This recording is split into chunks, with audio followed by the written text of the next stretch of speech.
time opening. We have an eye, sort of a nostril, 2 teeth. One of the teeth has a small cavity. Close call, folks, but I think we got here just in time. Presented by Maria Menounos and Kevin Undergaro. This is Anatomy of a Movie. In-depth discussions and breakdowns of various movie titles. And now that you've seen the movie, let the dissection begin. Welcome, ladies and gentlemen, back on Anatomy of a Movie here at the Popcorn Talk Network. You might not recognize the music, but hey, we're talking about Unfriended, a movie that's gone through so many title changes. It finally landed on the best one. Great title. It is. Very, very apropos. And today, we don't have the normal panel. We have Phil Svitek, that's me, but I am joined alongside AfterBuzz TV host of American Crime and the Keeping Up with the Kardashians, Nick Grava. What's going on, guys? Thanks for having me. Now, we always like to start with general impressions, and you just were in love with this movie. Listen, I knew what I was getting myself into when I bought my ticket, which was a fun horror movie. Although I will say, I didn't think it was the best horror movie in that aspect. I was more enthralled with the filming style and the way they went about it. I liked the cast. I thought they all did a great job. So for those things, I think it was good. I'm a positive person, though. I'd rather pick the positive than, stare at all the negative. Fair enough. And are you drawn to the horror genre? Because recently, It Follows just kind of came out. And, so right now, we haven't done a dissection for It Follows, and I don't think we unfortunately will. But to me, It Follows was good, and then I was excited to see this as well. And this didn't. It was just two completely different films. Yeah. It Follows to me is much more horror and scary. This, it was horror, but it wasn't. It was more of the technique. Yes. I don't know. You know what? I'll even go further. It was more of like a murder mystery type thing where you're trying to figure out who did what. True. Versus I'm scared. Yeah, it was right. I was never sitting in the chair thinking I'm scared. I was more sitting in the chair wanting more, looking more. There's a few jump moments, but other than that, that's really all I would say would classify it as the horror. I mean, there's, 6? Because there have to be 6? Yeah. That's it. That's really all there was. Was there a fault? There might have been a false jump about something, so there could have been more. Yeah. I'm not sure. You're very earlier on in the film.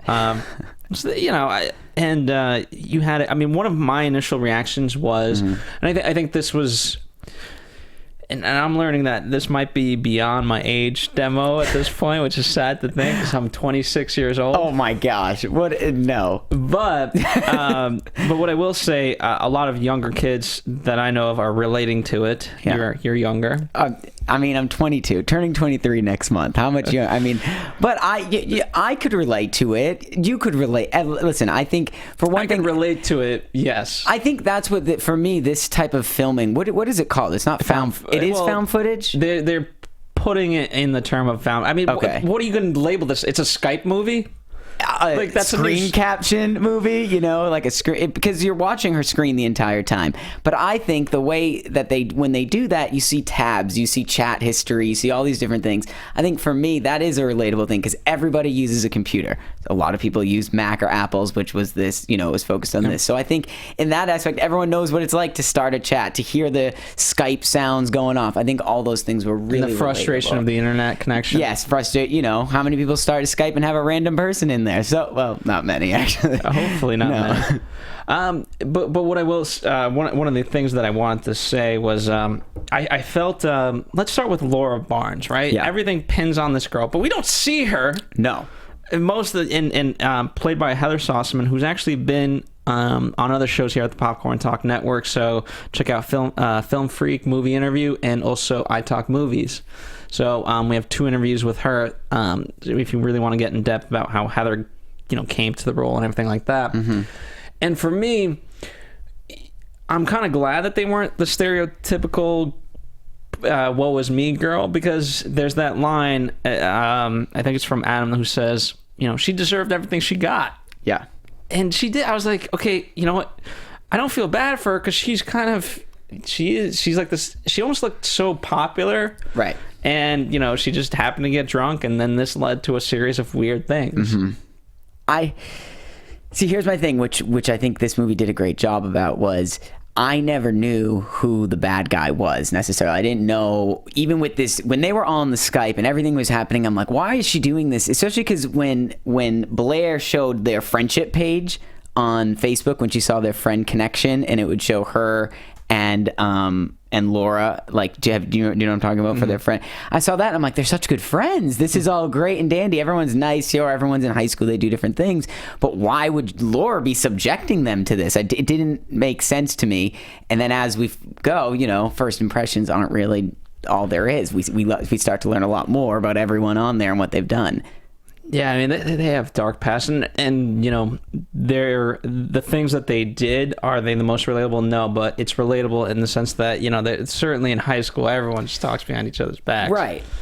I think they took it to the next level with that. With the drug dealing, and everything else. Yeah, and yeah, I think it's also for them to bring in the topic of bullying, and that's something obviously that's going on in high schools and outside of high school, and I think to show that none of these people, in my eyes, were the stereotypical bully, but in a way they were all doing things that were qualify under bullying and what they're doing to her. Do you agree? Yeah, and there's what I liked with there's the bullying aspect, but then there's also you have them cheating on each other.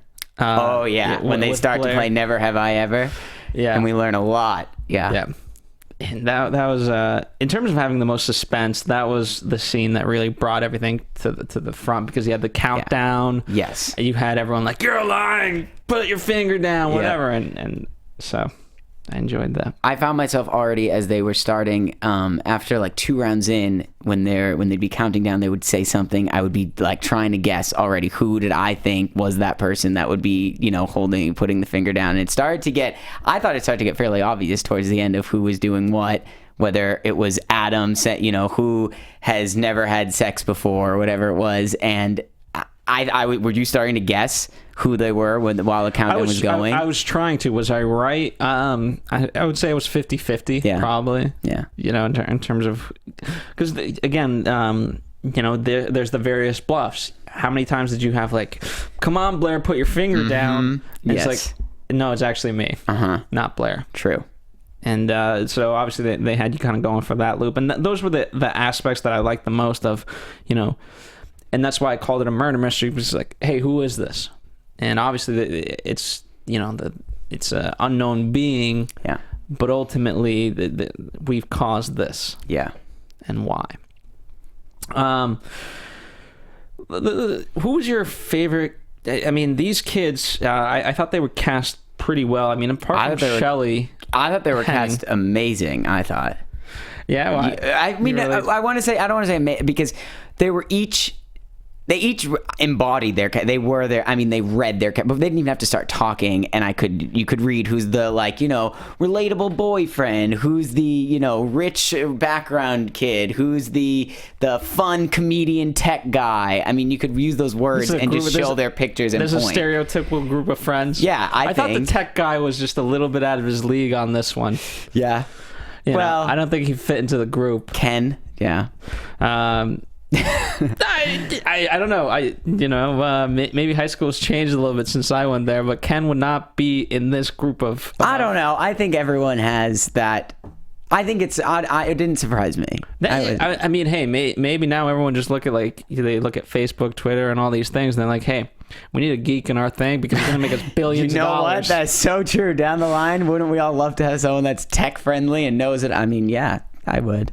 So Ken, that's how you made it into the group. Yeah, it wasn't because of your it wasn't because of your jokes. Yeah, his jokes weren't that great. Sometimes he would cross the. Was it him that crossed? He crossed the line a few times in a few jokes, and they were like, Ken, that's not even. Please don't talk like that. Don't say. He's made a few jokes towards Laura, I think. Yeah, and what was most interesting, he dies second. Mm-hmm. However, he's out of all of them, sort of the most honest. In that respect, that's true. He's not holding anything back. The jokes that he's making are honest jokes. You know what? That's true. And if we go by what the form said, being honest and admitting, and that's the way out of whatever was happening. That's what the form said. So. I don't think the game. Yeah, there's no way to win this game. No, absolutely not. Although I did well, I don't want to jump ahead. No, I'll talk about that. Jump ahead. Well, I was going to say, so the ending, when everything was, when it was just Blair that was left, I strongly believed that she was that was it. Her punishment was now, things have been posted on Facebook. The whole school was hating her, just as Laura had felt, in the same way that all that attention coming on her. I thought that was it. I thought, this is your punishment. What's done is done. That would have been good. That's actually, because she saw like a couple comments. They were just started to roll in, and she got to feel what Laura would have felt, which was, I think, even playing field. That's tough. How are you going to go into school the next morning when everyone's looking at you that way, and the video's up, you see what you've done? Terrifying. Yeah. She wouldn't. You couldn't go to that. And she gets the easy way out, so in a way, don't you think? I mean, I don't know about, I think, it'd be tough to walk in school the next day. That's all I'll say. Absolutely. So let's talk, so we were talking about the ending. Let's take it to the beginning, because, I really hope no one that watched this movie missed this opening, because you miss everything. This was, we're literally just watching this video, and they don't hold anything back. She just shoots herself, and you see it for what it is, and you're like, oh my God. I thought they were gonna like drop the camera but you literally see it all. Once that hit, it got me thinking, okay, like they're not holding things back. We're in for everything, and I was hooked. I was hooked right there. As sick and sad as that sounds, do you know what I mean? You go in a horror film, you don't want them to hold things back. I think it is. And I think partly it's to send a message of, there's the cyberbullying aspect / bullying aspect, but then there's also teen suicide and teen prevention. And so when you look at this, I don't think anyone's ever been faced in this sort of way of like, okay, this person killed himself, but we've never seen it. And to see it on a large screen format, hopefully, and for most of you, unless you're watching on your iPad at this point, to see that and it to be so graphic, you can't help but be taken aback. Well, it was it has the shock factor 100%, and especially the way you're not watching it through a movie either. That you're seeing it through someone's cell phone footage, which I think for me brings it to another step of reality. And because you're not seeing this HD version that you can see was set up, and it did feel real in that aspect. And again, I was taken aback by that. And I think a lot of people will be too. Yeah, I think everyone was in my theater. They were kind of eating their popcorn, sipping their thing, and as soon as that hit, silence. Yeah, no more popcorn. It had been on in some teasers and in some trailers. They had used that shot, but they never finished it. They would just lead up, and then it would cut towards it. So I didn't know. I'd seen the shot a little bit, which I think desensitized me to the beginning of it. But once it happened, you never seen that before. Yeah, definitely. That was a tough open. But and they were watching it because it's the 1 year anniversary, so that's also what ties everything in and why it's so relevant right then and that day. Absolutely. And it was very fitting that obviously we kind of follow everyone, but we're really following Blair. And so that was always going to be a question of why are we following her versus the other people, and obviously we got the answer in the end. And one of the reasons, obviously, it takes on a whole new meaning why she was watching it. It's not because she felt bad or sad. It's because she was responsible, right? And which did you ever get that thought until it was given to you, until it was told or showed on the movie? I never. Not from her. No. Maybe the other people. I was more leaning towards the guys. Yeah. Even her boyfriend. I didn't see that. I didn't see the the other one. He was the one that kind of the cheating one. Adam. Yes. Yeah. I thought he was kind of doing it for sure, just because they set him up as this bad boy early on, and so you can't hold people to what you think. Exactly. You have to really know them, right? Yeah.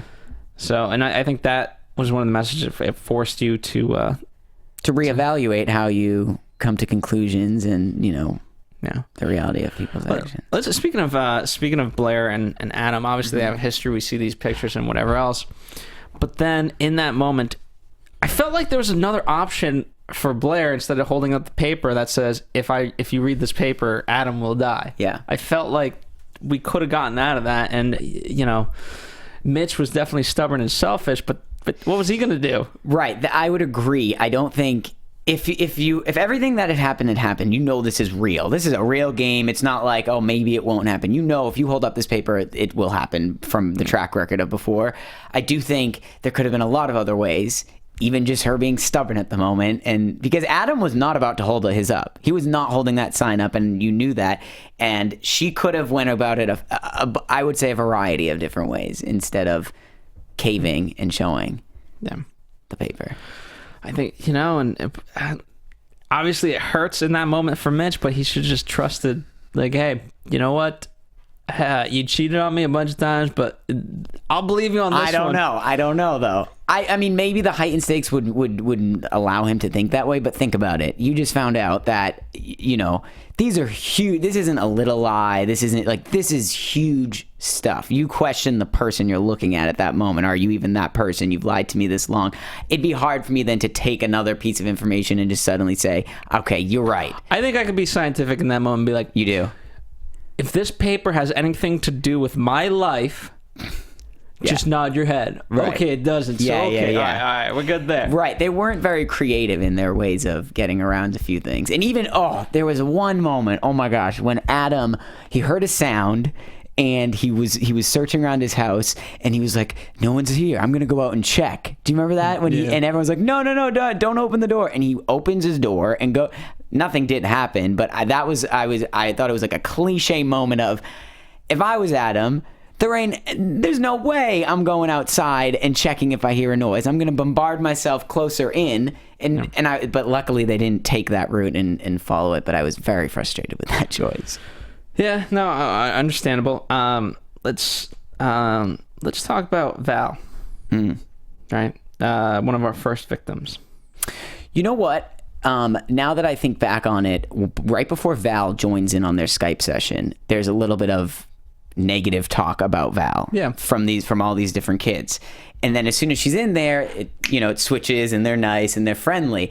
And I think that was a bit of foreshadowing into the reality of these kids and maybe every kid, Yeah, I mean, that seemed, on the surface, that seemed like a normal group. I mean, I'm sure they all back talk each other right. all the time of like, oh, Blair's such this, Mitch is this, and, whatever the case may be. And so that's what I took it as. Right. I didn't think, this is just scratching the surface of the reality of this crew here. But it did, Val got the least amount of screen time, played by Courtney Halverson. What did you think of her? I mean, I remember her storyline obviously the least because we got the least with it. Yeah. It's just that dang dog in the background all the time. Which I think was nice to establish that when she came back on screen the second time and that was terrifying for me. That was one of the scary moments. I mean, it was anticlimactic at that point, but just her sitting there frozen and then the phone in the corner of the screen vibrating to show that this is a live feed. It's not frozen. That was terrifying to me. I don't know why I got so freaked out with that, but I think that was because that was still when they were feeling out the water. They didn't know what was real and they were still trying to find excuses. Oh, she has seizures. This must. And then Adam was like, have you ever seen her have a seizure? And you think this is, it's happening now? And then the police coming in and the computers on the ground, they're all trying to get and talk and they're trying to find out all the police code and stuff. I thought that was an amazing. I thought that the finding of the codes was amazing, but the fact that they couldn't interact with the police, it didn't quite make sense to me because even from I get the police is there to make an investigation and whatever, but if you're looking for evidence and there's a computer with all the people of Skype, you'd be like, hey, who are you guys? What do you know? There's a dead person here, right? I can see that, but I think as police or paramedic, whatever it is, if you come in and there's a body on the ground and you are not aware if they're alive or not, that I think it's like tunnel vision at first. If although there was a call saying that could have been a disturbance or something. I thought it was a 10:33. I thought it meant she's dead. But don't you think they're still going to try and tend to the body at first to see? What? To see if they can revive it? This isn't E.T. Listen, you don't know. I think they still need to survey her first and then look around. That could have been music on it. They don't, I don't think they were registering it as, these are voices. It was a live feed. It could have been music. Could have been, I think they were looking for the killer. Yeah, exactly. Okay. They're looking for someone in the house. But yeah, I can see it in yours. It would be, and they were yelling over here. Here's the thing: I would assign one person, one medic, to the body, one policeman to stand over that medic, one cop to look at the computer, right, and then 5 to look at the killer in the. You would house. make a good investigator if you had a team of 6 people around. That's all I need. And you showed up a full cop car. Yeah, it would be. That definitely would have been a good way to handle it. But I don't know how great of a movie it would have made if that did happen. So, well, here's the thing: it's not like it ruins then what happens after that. Theoretically, it doesn't stop the game from happening. It just kind of. It brings it to a sort of reality of hey, who's these dumb kids? Yeah. And what do you know? I was surprised that they never brought in the police in a more direct way sooner or at any time. I mean, Chat roulette is not fast enough for you. You know what? Chat roulette. I have it. What was your thoughts about them bringing up chat roulette to help save their friend? There's just first off, if you're gonna use a social app or service. There's others, I'm sure. Like text-to-speech dialing, right? Yeah. Where you can... I don't know. Just... You have cell phones. Maybe you have a landline. I'm sure they've never heard of what a landline is in their life. Landline? What is that? But just... Get a pigeon. I don't care. Figure something out that's not chat roulette. I just think this is my issue with it. It's clever. It's one of the more creative things we've seen them do. Clever is the... Wait, it's not the... We'll give them creative points. Because originally we were saying we don't give them a lot of creative points to get around the game and do anything. They were just kind of succumbing to it. So here's my thing with that. It was creative. But this girl is controlling the internet, the computer, and all of that as of right now. Also the lights and exterior things. But let's just talk about the computer. Why choose, then, that exact thing to go and try to communicate? And at first, when she typed in her address, it didn't send. Mm-hmm. Right? She typed in her address at first and it deleted. So then I was like, okay, Laura's not going to let her type the address. And then the address did go through. So I was a little confused with that. But I just think, why not grab a cell phone? Why not? I don't know. It didn't really add up to me or make sense. I was happy it worked out in the end. If someone was telling you that and you are you glad gonna... it worked out, because here's the from what I know about chat roulette, it's just been dick pic after dick pic after dick pic, right? And not people ready to help. Yeah, oh hey, who are you? Oh sure, let me get right on that. She's saying, where does your address? Say it again. Yeah, no. The other, although I did like how they did show the other people, oh, she needs help, that I think brought us into reality of what people would be doing. But yeah, definitely an unrealistic amount of nude people on there, because I think there'd be a lot more. I just think if I was a user on chat roulette and I got this girl screaming at me, what would you? Yeah, I'd be like, "You're crazy." Next. Yeah. Right. Or I just make fun of it and be like, hey, you want to come over and have sex? Yeah, I'd be like, who in the hell? You ain't gonna be on chat. You're on chat roulette. I'd be like, okay. Yeah. No, thank you. Oh, you got a problem? What's your address? I'm coming to help. That is the majority of. Yeah, that's what you would. Because here's the, right, chat roulette. I don't know the full statistics, but I'm gonna make some up. Right. Let's hear it. So let's say it's predominantly male. So let's say 90%. Yep. So anytime I just remember it from my days, when a female came up, you did not next her. You stayed on there. That was like the goal. That's the holy grail. And now Blair, she's a good-looking girl, a little distraught and things like that. But again, then you just have fun with that. And I think, but we did see that those two guys that were they playing guitar? I don't know what they were doing. They were hanging out. And they were kind of just entertaining it at the moment because there isn't a lot of girl. Although on her individual chat roulette session, there was a fair amount of girl and guy representation. Yeah, quite inaccurate, I would say. Very inaccurate. Some fact checking would have been nice, but yeah. I don't know. Maybe they just got crew members in there. Is that what? Yeah. It kept costs down. Why do we have to? Let's just get some people in there. Tell them how I was shocked at how long it took to shoot the entire film. You want to get into the production of this thing? Okay. Do you want to wait till the end till we go over?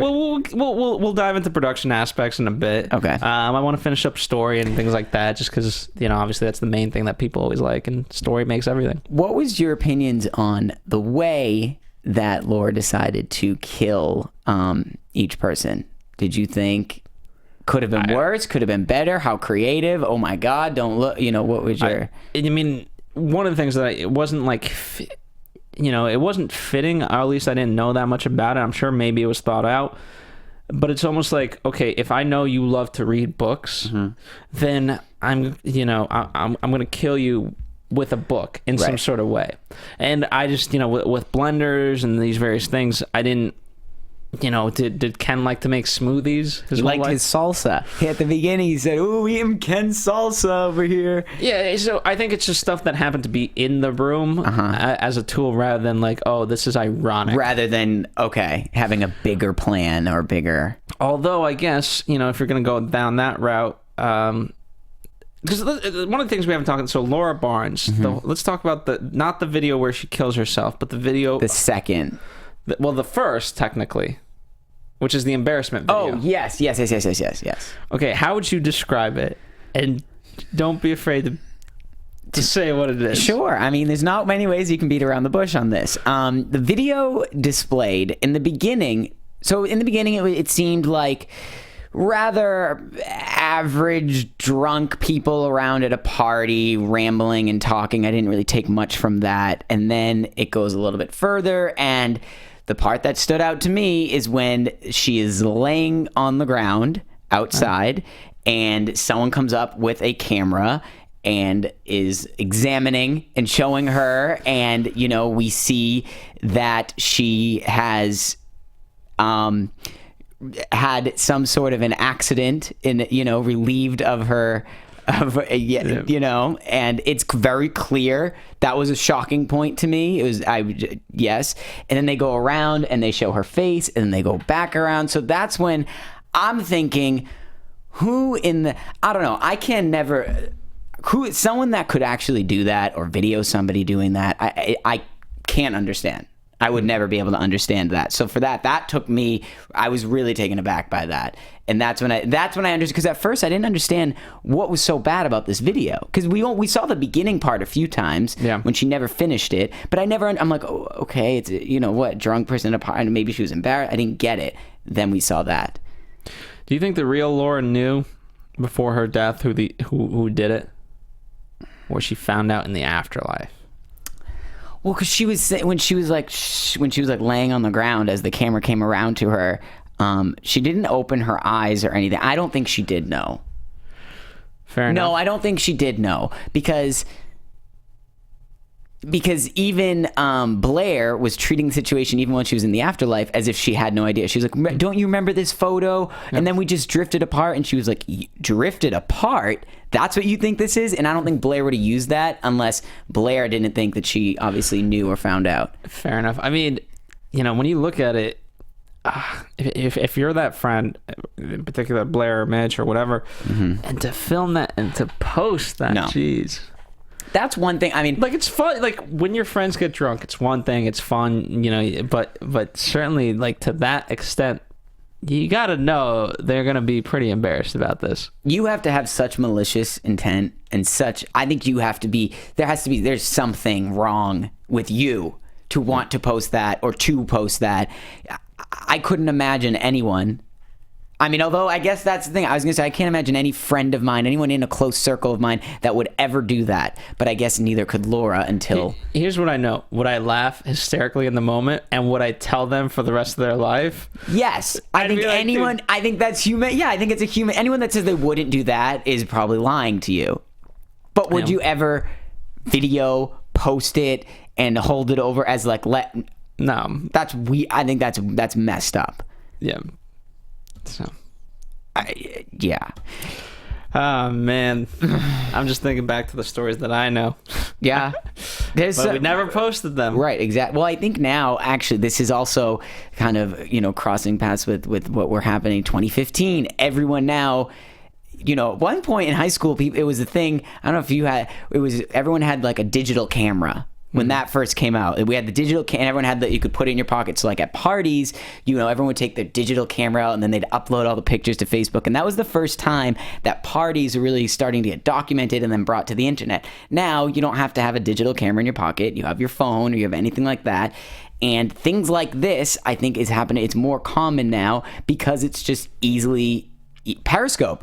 Now people could be live streaming that, so they couldn't even know what they're going to see yet. And as they get there, then they see it. Done deal. You've already posted it. And you get all the hearts. I don't know why. I don't know. No comment. Oh my goodness. People are double tapping on that. I don't know. I mean, Periscope, for those, it's a live video streaming, linked with Twitter and all these things. And yeah, you're 100% right, because now you're not necessarily given a choice. At least there, you film it and you're like, okay, wow, this is pretty bad. Didn't know what we were going to get. Delete, but they posted it. With Periscope, I mean, I'd love to see kind of like a follow-up to this, Unfriended 2, where it's just Periscope and it's like, oops, I Periscoped that. And it's out there. Sorry. Right. So I think I wouldn't be surprised if in the future we're going to have some sort of issues like that with, live streaming is dangerous. It's like live TV, except there's no monitoring, there's no anything. There's also, in live TV, there's a sense of responsibility, right? I mean, there's a code of ethics and things like that with kids live streaming. The worse, the better, I think, to them. They're going to get more viewers, more hearts, and more followers. And I think that's people's underlining intention. Exactly. All right. Anything else you want to talk about the story? Any scene that you particularly loved?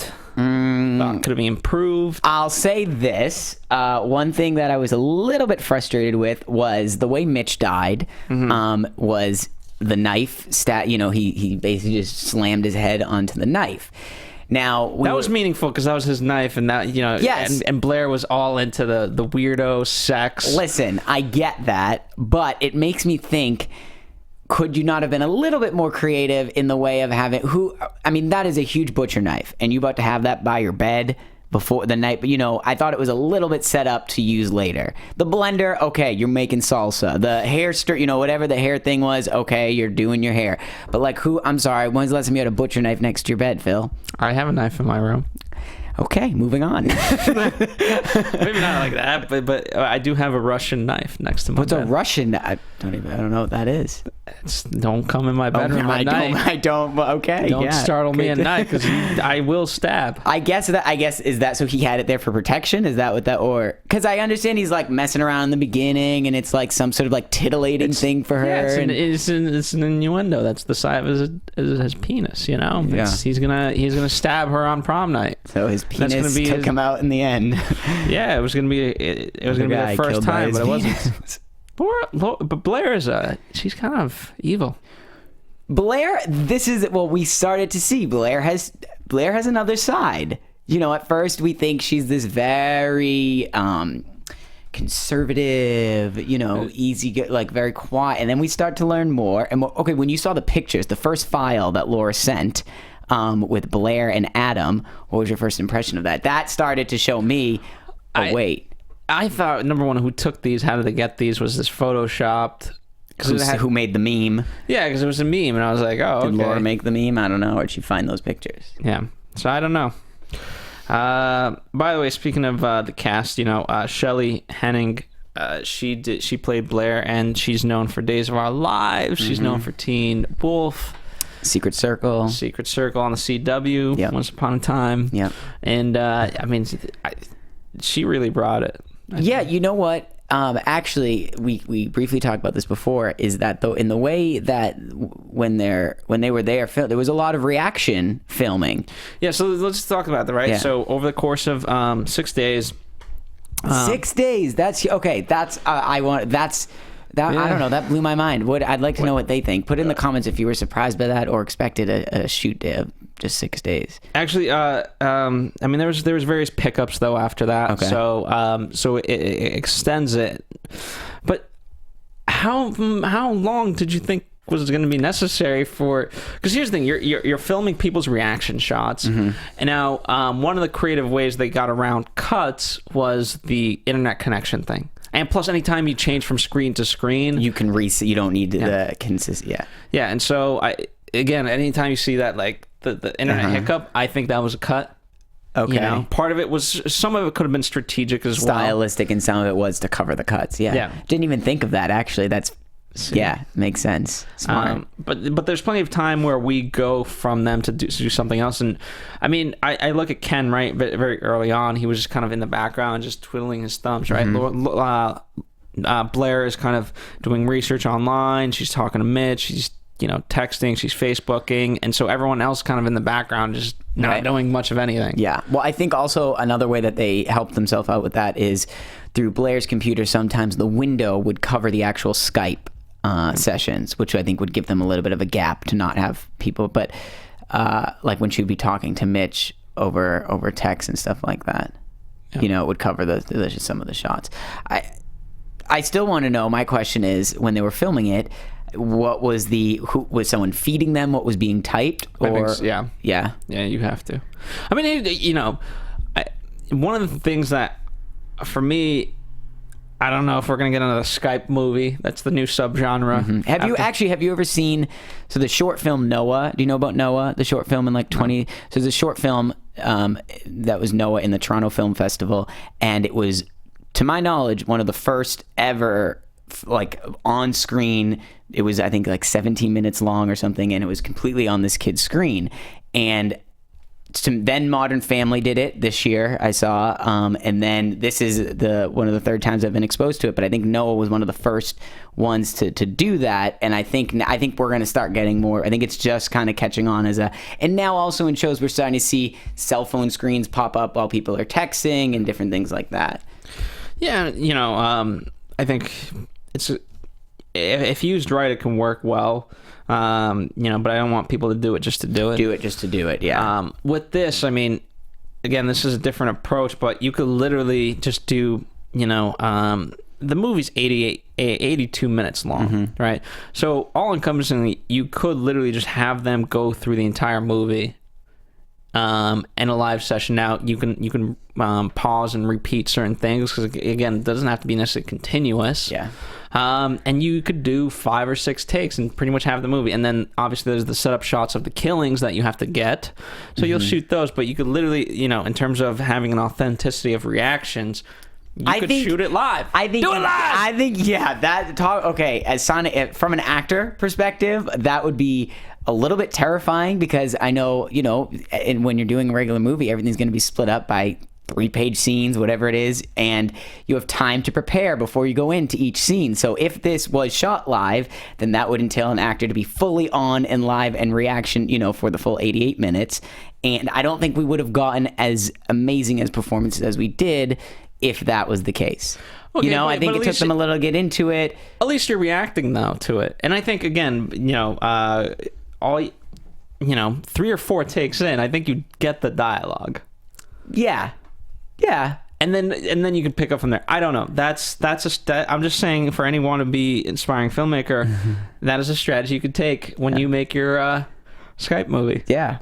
It'd be interesting. I would like to see it. I'd like to see the live version of them do it. That'd be interesting. So let's talk about the marketing aspect of these things. You said you've seen the trailers, and that's what. So you saw this movie out. You saw it very early. Yeah, I did. Actually, I was following them on Twitter very early because they popped up in my feed as a promoted tweet. And this was months back, and I didn't know it was I had no idea about this movie, and it was just the video clip, and it was Blair's face up in front, like whatever it was. So I was intrigued. I clicked it, and it showed like the feed of her computer or whatever it was. And to me, it didn't feel like a normal movie trailer. It didn't feel like a polished trailer of here we go. It just started right with that. Then we cut to. It felt gritty. It felt raw, and it felt real to me, which what it was intriguing. And I think it goes back to Napoleon Dynamite knew their core audience, and they went for it, and then expanded from there, and and it became big. Okay. This went after the core audience of people who use this technology, right? And they did a thing at Playlist Live, which is a huge convention, I believe in Florida, for YouTube and Vine. Yep. But more specifically YouTube than anything. And, so, okay, who's probably going to go watch this movie? People that watch YouTube. Yep. Go after them. Young kids that tweet, that Facebook, that Skype, that chat roulette, maybe. Yeah. And so I think they did themselves a really good service, because had you put up billboards and done traditional marketing, this would have tanked. It would have tanked, because you're going to bring in an audience. They probably thought, could they have gotten a bigger audience in the beginning? Maybe, but would they gotten worse reviews because those people aren't what want to see that? If, for example, if my parents went to see this movie, they'd probably hate it. They probably wouldn't. They'd be waiting for it to change or go back to regular movie style. But they targeted their audience so specifically and tailored their audience to that I think they end up getting better reviews than they would, good box office numbers, and like you said, on YouTube, I think this ad was one of the featured ads on all the video. I mean, iClay was in their demographic, but every video I'd watch on YouTube, this would be one of the ads that would pop up. And you know what the irony is? They used the Laura Barnes aspect of it in the weirdest, creepiest way, because so many people think that Heather is actually dead. Yes. Heather Sossman is she's now dealing with because they're having Laura actually communicate with people. Do you know, I questioned it. Well, when I first saw it, I didn't know what it was, and I didn't know if it was nonfiction, I wasn't sure. My first impression, because I just saw the video, and then I obviously looked into that it was a movie. But yeah, I tweeted at the movie, and they tweeted back at me from a fake Laura Barnes account. It was like, "Oh, what you've done now," at Nicholas Grava, and it was from, what was her username? Billy 227 or 277. Yeah, that, and there's a Twitter handle at that was tweeting back at people from it. Good marketing yet again, Absolutely. Why Billy 227? I don't know. Because also, there was one thing where when Blair was entering in her Facebook profile to say that it was a deceased person, she put in I think she put in Laura's email address, or maybe she was putting in hers, actually. That makes more sense. But then how did she know that Billy da-da-da was Laura? Well, she found out, first off, if... this was kind of one of the things that if you have someone as a friend on Skype, they're kind of going to remember what their Skype username is. Oh, so Billy was her username throughout, even when she was alive? I thought that was her new deceased persona that she was. No, and so, but then what they did was they checked the profile. So. I mean, I thought though. Who's Billy? Who would have first Billy? What? Yeah. Come on, what is that? Right. Doesn't. And I thought it was, they kept thinking they could outsmart her by downloading Ken's malware or whatever he was doing, and I knew that was never gonna. This chick is controlling a lot more than just some kind of spam thing that's not gonna get rid of her. Why didn't they just go offline? I thought, okay, I said this in the beginning to my friend that I went and said, I was like, why didn't they just shut the computer? Also, when she read the article that said, do not respond, she also already had responded, but she went back and said, why are you or what is, this is so messed up of you, whatever she said. And I'm like, you've got to be kidding me. Wouldn't you what would you do? I would be offline very quick. That's why I just don't respond to spam. Yeah. I'm just nope, don't care. Right. Could be Laura. Don't want to get into that. Nope. Don't respond to half those emails. Yeah, exactly. That's why I don't respond to any of your emails. Oh, that's why. You think I'm in your spam folder. I was wondered. I just refresh my inbox every day. I didn't want to. I will come back and haunt. So why not? Wreak havoc. This movie premiered at South by Southwest as well. I mean, it's traveled quite a bit at the various places, and like I said, it's gone through. What did you have? Some original title offline? Okay, which is ironic because we just said that. Yeah. Cybernatural. That's kind of weird. Yeah. Thanks for not picking it. Here's the thing: Unfriended fits the best. Yeah. That's absolutely what you do. When you don't want to talk to somebody on Facebook, you unfriend them. Right. You don't want to read. Unfollow could have been okay. I think with the incorporation of Facebook, also, how many of the different, so what we saw, whether it was Skype or Facebook or chat roulette, were paid advertising. Was it all? Some sort of? I'm sure they were all in. That's why you didn't see Twitter. I mean, okay. if I had to get creative and I had to call the police, I'd figure out the number 1 trending hashtag in the world, then the number 2, and then number 3, put them in a tweet, and I'd be like, there's a fire. Help. Yeah. That would actually, that's creative. I wouldn't have thought of that. Wow, you're like the Ken in the group. It is good to have someone. These are great techniques when you're on fire. My God, I could run down the list of atrocities, but it would seem like I'm making fun of them. Do you think people would take that seriously? I don't know. If you saw a tweet with 3 hashtags, the 3 top hashtags, and it said there's a fire, would you do anything as a user? I think they would start to get it trended as like a different thing. Okay. Because how many things do you see of something tragic happening and someone's just filming it rather than helping? Mm-hmm. And I think that's part of the message of this movie. Like, just help a person out. Did you see Nightcrawler? No. Oh, he was a filmmaker that he would tape the news, but he would just be filming and not help. Yeah, same kind of concept. Yeah, exactly. And so, I think that's becoming more and more. I had someone, someone got cut at a party, in the lip, and rather than just no one helped, but they all got out their cell phones. It's sad. It's the sick reality of what we do. Yeah, today that's what people do. So it's just really sad, and this movie helps speak to that. Anyway, anything else you want to talk about this movie in particular? I mean, the production is part of the story as much as the story is part of the production. I mean, it is what it is. It's a Skype movie. I never thought I'd be talking about a Skype movie. Listen, I'm gonna, a good ending point for me is just, I think for what it is great. I think they did a great job of it. I enjoyed it. They targeted me. I went and saw it. I was a happy customer. What I liked, will this movie be relevant in the next 2 years? Probably not, because we'll be, I said, we're already talking about Periscope when this movie's coming out. True. However, nonetheless, you give it a lot of credit because $1 million to make, and it's pulled in, almost 19 in less than a week. Tell me that's not a motivating factor for other studios to try and make some similar type things. Yeah, but don't make it just to do, like obviously there is the financial side of it, but do it because, I agree with that, but I think a lot of times some networks do it just to do it, or do it just to get, and they won't make that money. And then they'll learn from there. Yeah, that's true. This one has a 61% on Rotten Tomato. Yeah. Tell me that's for this movie, that's pretty high. That's great. And I think it's because the people that they targeted to see it will enjoy it. If they had just done mass media marketing. This is also critics and everything else. Well, this is all encompassing. Yeah. So. I think it would be a different rating if they had done billboards on the side of the road and things like that. Yeah, I mean, did we ever say? I mean, I'm sure they've already seen it. They said, but so we found out in the end that Blair was the one who took the video. Yeah, and her boyfriend was the one who uploaded the video. I don't know if we ever even touched that in the plot. I just wanted to know. Well, what's worse, posting the video or taping the video? Posting.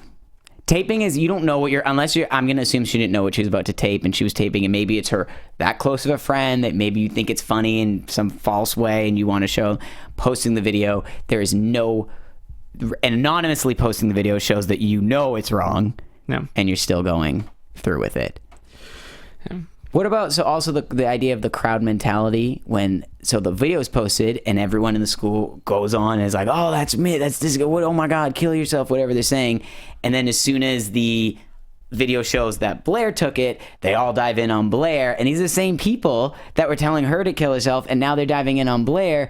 This idea of and we see it happen with people too. Some people will tweet something maybe out of bad humor, whatever it is, and then everyone, Here's what I love, right? And this is a real situation that happened. I have a host, and I'm not going to say who and what exactly is the situation, but there was a character on a TV show that they said they just want to see more of. Okay. They didn't, they thought she was being underutilized. Now, this character was black. Yeah.